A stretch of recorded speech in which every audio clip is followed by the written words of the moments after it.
Okay, so now I'm going to tell you about the first symbolic dream that I had while I was in prison. Um, and I take it very seriously. Uh, and when I tell this to you, just try to put yourself like in my shoes. Try to really imagine it. Um, I wish I could show it to you. Like I wish I had um, some skills with 3D animation or something that I could like show it to you. But uh, so anyway, I was in the penitentiary in Baltimore. It's like the cruddiest prison in the United States. Uh, One of the oldest prisons in the United States. Um, but anyway, uh, I was asleep. It was like the middle of the day, um, and I had this dream where I'm standing up and I'm standing on this old time sailboat, like with really big sails, uh, like the Mayflower or something. And I'm just standing there and I'm reading the Bible, and I'm really intent, focused on what I'm reading. And this guy comes up to me. This guy comes up and he says, "Hey, look around. We're stuck. There's no movement in the wind." And sure enough, I looked and the sails were just hanging there. They weren't. There was no movement. and and so I said to the guy, I said, and I'm still holding the Bible, and I said, "What hinders you from praying?" And I don't normally say the word hinders, but ever since then, it's become part of my vocabulary. But uh, but yeah, I said, "What hinders you from praying?" And I just bowed my head, just like said this really short, simple prayer. I just said, God, please give us some movement in the wind and let us get on our voyage. And as soon as I lifted my head up, this big gust of wind filled the sails, and the whole boat started moving. Like the whole boat started rocking, and just like that, we were off. And so I said, I was like so excited. It was like, I mean, it was just a short, simple prayer. And as soon as I lifted my head up, the whole boat starts moving, and this big gust of wind fills the sails. And I was so excited. I said, if this is how the journey starts, I can only imagine where it's going to go. Like this is amazing. And so I woke up, and when I woke up, I thought to myself, wow, like I've never had a dream before where I prayed in a dream. Uh, and about 5 minutes had passed, and an officer came to our grill, to the door. It was bars, so we called it the grill. Uh, but the officer came to the grill and he looked at his clipboard and he looked at me and he looked at my cell buddy. He looked at his clipboard, he looked at me, he looked at my cell buddy, and then he was just like this confusion came over him. And he said, one of you is needed in lower level. and so, me and my cell buddy, we just looked at each other and we're like, well, it's got to be my cell buddy because all the officers knew my name. This one in particular, he made fun of it, because it's Physioc, and he had a real thick African accent, and he would always like make fun of it. He'd say for Physioc, but so anyway, like I mean, we just it had to be my cell buddy because he would have known my name, whatever.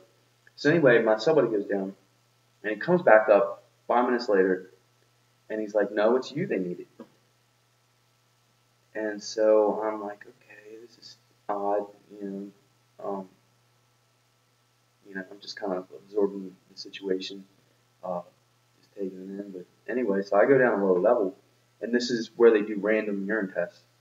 Uh, but anyway, I get there a little bit late.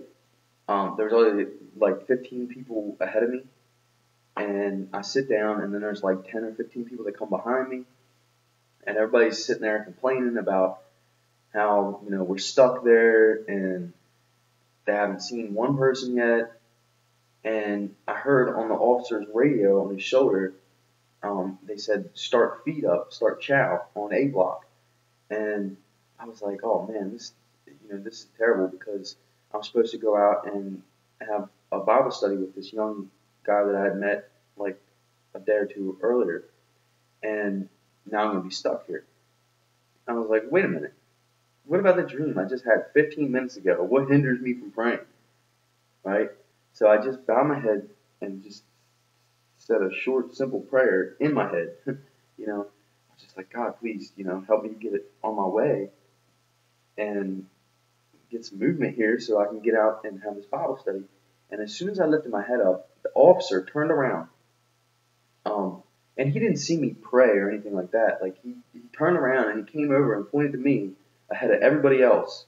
He pointed to me. He's like, "Come on, you ready? Let's go." And so just like that, I was off, just like the dream.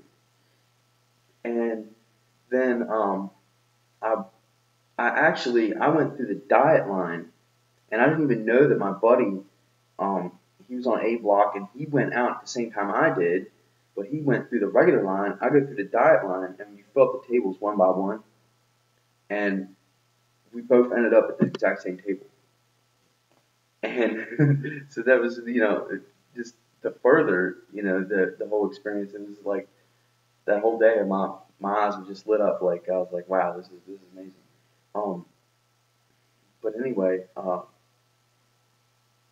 then I like the next week, um, I went to a Bible study, and there was an opportunity in the. It wasn't even really like a Bible study; it was more like a sermon. Because I don't know, like that's just the way they did things down in the penitentiary. But anyway, um, there was an opportunity for me to speak. The guy had mentioned something about symbols in Ezekiel and things like that. Uh, so I raised my hand and I shared this dream that I had. And as soon as I shared it, my heart was torn down because people started applauding. Some of them, they were like, "Oh yeah, that was real good. That was a good one." Like as if I made it up, or as if I was doing it for show. And it killed me. It destroyed. Like I sank down in my chair like I just had a heart attack or something. Like, but that's what they're used to. That's what they're raised in. They're raised in a parade. That's what the church is, a parade. And I know that it's sunk in, and some of them heard it, and really felt uh, the experience. Um, but then others, they just looked at it like it was some kind of parade. But anyway, that was my first dream. That was the first dream that I had that was symbolic, where God showed me something symbolically. It's not the first dream that I ever had where God showed me something, but it's the first dream that I had that was like profound and symbolic and kind of figurative, like. But I thought it was really amazing.